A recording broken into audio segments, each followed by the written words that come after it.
Ils savent se faire entendre. Cité champion, appuie sur l'opinion. Aucune hésitation, champion. Appuie sur l'opinion. Aucune hésitation.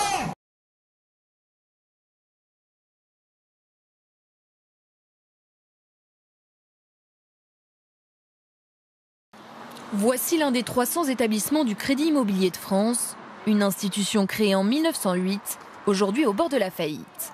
Mais quel est son rôle ? Ce groupe a certes un petit réseau bancaire, mais c'est un acteur important pour le financement des logements, surtout sociaux.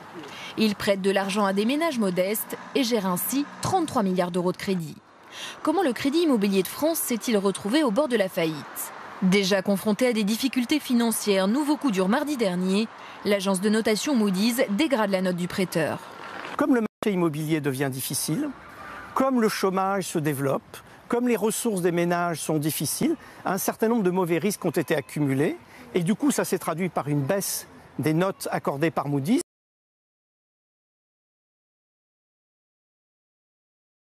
Vous savez, moi je ne suis pas un grand fan des agences de notation.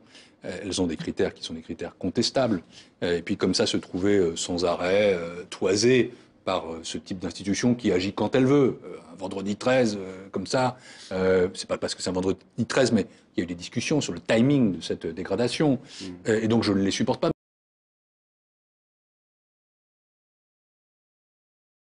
Une nouvelle banque victime de la crise, le gouvernement apporte une garantie de 20 milliards d'euros au Crédit Immobilier de France. Le système bancaire français n'est-il pas plus fragile qu'on le dit finalement ? C'est vrai que ça peut paraître inquiétant puisqu'on apprend soudainement que l'État français doit tout de même apporter une garantie de 20 milliards à une banque française. C'est énorme, 20 milliards. Ouais. C'est quasiment 2 fois ce qu'a coûté le sauvetage du Crédit Lyonnais. Alors attention, cet argent n'est pas perdu, c'est une garantie. C'est-à-dire qu'en cas de problème, l'État paiera les dettes. Qu'est-ce qui s'est passé ? Alors, le Crédit Immobilier de France, il faut le savoir, a un modèle bien particulier. Comment fonctionnent les banques en général ? Elles ont des clients qui déposent leur argent sur leur compte des dépôts. Et cet argent, il est ensuite reprêté pour faire des prêts à des entreprises ou à des particuliers. Le Crédit Immobilier de France, lui, il n'a pas de clients, enfin il n'a pas de dépôt. Il n'y a personne qui met son argent au Crédit Immobilier de France. Cette banque ne fait que prêter de l'argent. Ouais. Et tous les jours, en contrepartie, elle doit aller sur les marchés financiers pour emprunter. Sauf que les marchés, en ce moment, on le sait, ils ne prêtent plus. D'où l'intervention de l'État qui doit jouer les pompiers. Voilà.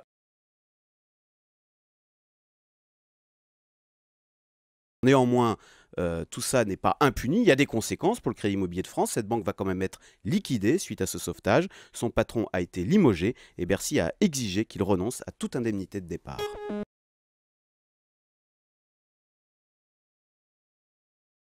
Alors, en l'occurrence, avec cette banque, on ne peut pas lui reprocher d'avoir fait des folies en bourse, on ne peut pas lui reprocher d'avoir fait du trading sur les marchés. Non, cette banque n'a fait que son métier. Elle a fait des prêts immobiliers à des gens plutôt modestes d'ailleurs. Et au passage, on voit là la limite de la proposition de François Hollande qui dit on va régler tous les problèmes en séparant les activités de marché des activités de banque de détail. Là, en l'occurrence, ce n'était pas un problème. Cette banque ne faisait pas d'activité de trading.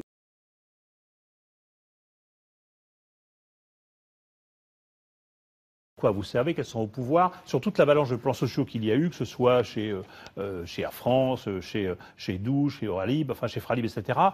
Et Peugeot, bien sûr, on en a parlé. Qu'est-ce que peut faire le ministre de redressement productif ? Beaucoup de choses. D'abord, les questions de financement des entreprises. Le rôle de ce ministère est de réformer le système financier et bancaire. Nous sommes en train, avec Pierre Moscovici, de bâtir la Banque publique d'investissement. Mon travail, c'est ce que disait ce commissaire au redressement productif, un emploi sauvé, c'est une fierté. 10 emplois sauvés, c'est une victoire. 100 emplois sauvés, c'est formidable. Et plus, c'est encore mieux. Notre travail, c'est un travail de limitation des dégâts et de préservation.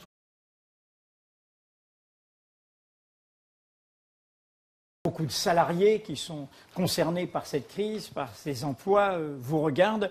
Et certains nous écrivent, notamment sur un dossier précis. Parce qu'il n'y a pas que vous à Bercy, il y a d'autres ministres et d'autres directions, par exemple cette direction du Trésor très puissante. Et nous avons traité le dossier d'une banque, d'un secteur financier plutôt, le Crédit Immobilier de France, qui est totalement rentable, dont les bénéfices sont intégralement utilisés au financement du logement social. Eh bien, l'un de ces cadres qui signe, qui est directeur à la direction des systèmes d'information, nous a écrit en disant « Voilà la question que je veux poser à M. Montebourg ». Le monde de la finance est en train de tuer cet acteur social. L'État, la direction du Trésor, en apportant sa garantie financière, sauve les investisseurs et décide de la liquidation du CIF plutôt que de sa restructuration. 2500 emplois, nous l'avons documenté sur Mediapart, sont directement menacés et 40 000 autres sont voués à disparaître. 4 fois plus, écrit-il, que le nombre d'emplois supprimés chez PSA. Sa question est toute simple. Pourquoi vous ne prenez pas ce dossier du Crédit Immobilier de France directement au lieu de le laisser massacrer par la direction du Trésor? C'est la question qu'il vous pose. Merci de ce témoignage.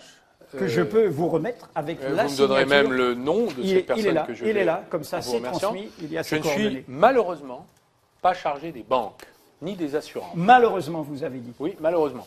Car peut-être que j'aurais pu déployer une vision différente.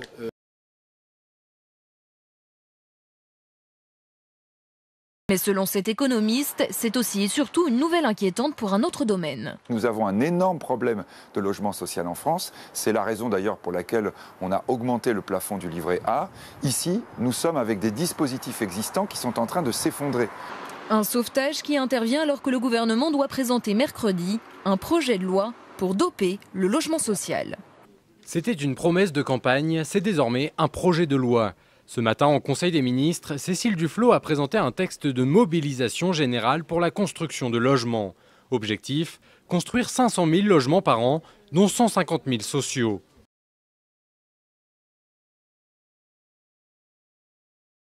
Le CIF, c'est 80 ans, c'est 80 ans au service de l'accès au logement pour tous. Donc un partenaire historique et de confiance pour les villes, et particulièrement pour la ville de Nantes. Alors 80 ans, ça nous renvoie loin dans le passé, mais les problèmes sont toujours les mêmes. Comment faciliter l'accès de tous au logement? C'est peut-être même encore plus difficile aujourd'hui. Pour ça, il faut une volonté politique forte et des partenaires de confiance. Le CIF en fait partie. Il y a un projet, il y a une volonté politique, il y a des moyens financiers, mais il y a un partenaire. Parce que s'il n'y a pas de bon partenaire, eh bien ça ne marche pas. Et donc, le CIF est ce partenaire. Donc je suis content de pouvoir le dire à l'occasion de ce 80e anniversaire. J'espère que c'est un partenaire qui va vivre encore très longtemps et qui continuera de travailler au service du logement pour tous avec la ville de Nantes.